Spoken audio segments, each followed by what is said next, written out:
सुप्रभात बच्चों। तो आज हम इस तासिका में पाठ 6 सागर और मेघ राय कृष्णदास द्वारा रचित इस पाठ का आगे का भाग पढ़ते हैं, जिसके पहले हम देखते हैं आज का सुविचार।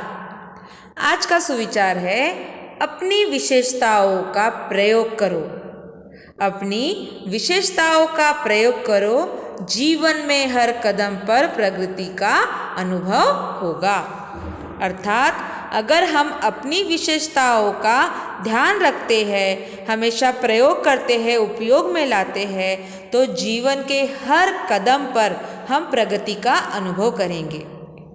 क्योंकि हमारी विशेषताएं, हमारे गुण हमें जीवन पथ पर आगे बढ़ाने में महत्वपूर्ण स्थान रखते हैं।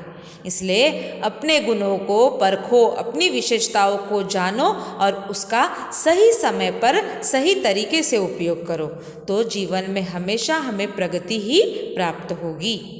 अब हम अपनी आगे की पाठ की ओर बढ़ते हैं। उसके पहले हमने पुराना जो पाठ भाग पढ़ा है, उस भाग को हम याद करते हैं। बच्चों, हमने जब पाठ की शुरुआत की थी तब आपको बताया था कि सागर और मेघ आपस में वार्तालाप कर रहे हैं, दोनों अपने अपने गुणों का बखान कर रहे हैं। सागर कहता है मेरे हृदय में मोती भरे हैं, तो मेघ कहता है वह मोती पे जो बूंदे गिरी है वो तो मुझसे आ रही है। सागर उसे कहता है तू तो मेरे पानी का हरण करता है और फिर भाप से तू बना हुआ है। तो उसी प्रकार से मेघ भी कहता है तू तो खार की खान है, तू तो खारा है और तुझ में तो कई प्रकार के विकार है, और मैं तुझे पानी देकर, नदियों को पानी देकर वह तुझ में समाहित होती है और तुझे थोड़ा मीठा बनाती है। तो सागर कहता है कि तू तो क्या करता है, तू तो भाप से बना हुआ है और तू इस प्रकार से इतरा रहा है मानो तू तो सूर्य का यश अपने पल्ले ले रहा है। तू तो सूर्य जो कार्य कर रहा है उसको तू अपने पल्ले बांध ले रहा है। तो वह कहता है मैं तो सूर्य को आराम देता हूँ 4 महीने। इस प्रकार से दोनों आपस में वार्तालाप करते हैं। वह कहता है कि तू ये सब का विचार तो कर कि मेरे अंदर जो वाड़व है उससे मैं नित्य जलाया करता हूँ, उसे अपने छाती से लगा कर रखा हूँ। तो वह कहता है वह भी तेरा स्वार्थ है। अगर वह वाड़ों को मैं अपने अंदर न जला के रखूँ तो उससे हानि होगी, प्रलय आएगा, पर उससे उसे कुछ नहीं करना है। अब आगे बढ़ते हैं। मेघ एक सांस लेकर, यह हिंसा वृत्ति और क्या, मर्यादा नाश क्या कोई साधारण बात है। हिंसा वृत्ति वृत्ति यानी व्यवहार, हिंसा मारपीट वाली जो वृत्ति होती है उसे हिंसा कहते हैं। उसके विरुद्धार्थी अहिंसा। मर्यादा अर्थात सीमा। साधारण एकदम से सामान्य, साधारण का विरुद्धार्थी असाधारण।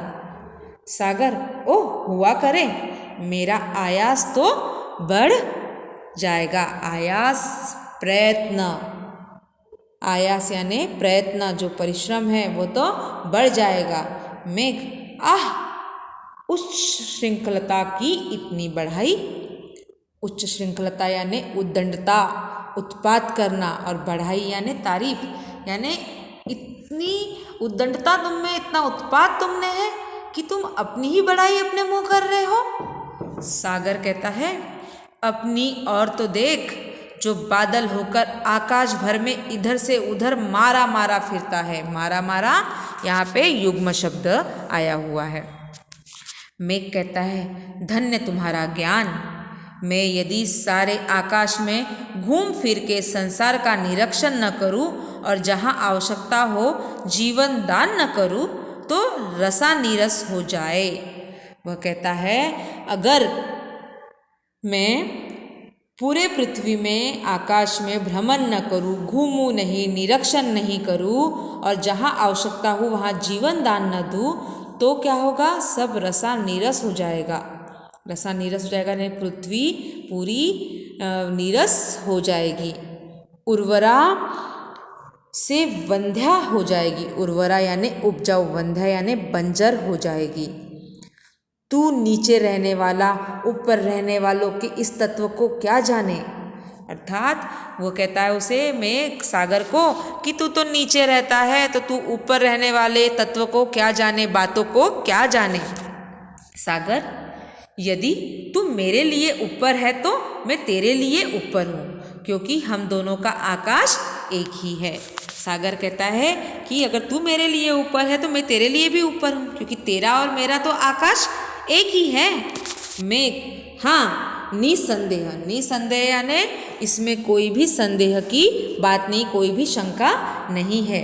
ऐसी दलील वे ही लोग कर सकते हैं। दलील यानी बातों पर चर्चा ऐसे ही लोग कर सकते हैं जिनके हृदय में कंकड़ पत्थर और शंख घोंगे भरे हैं।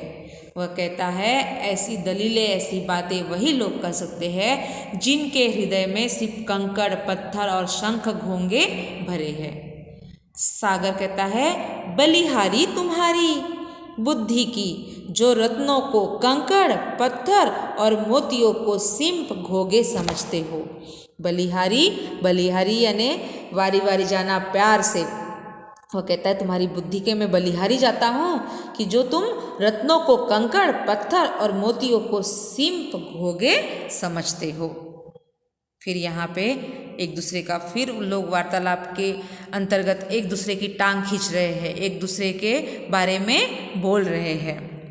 आगे देखते हैं।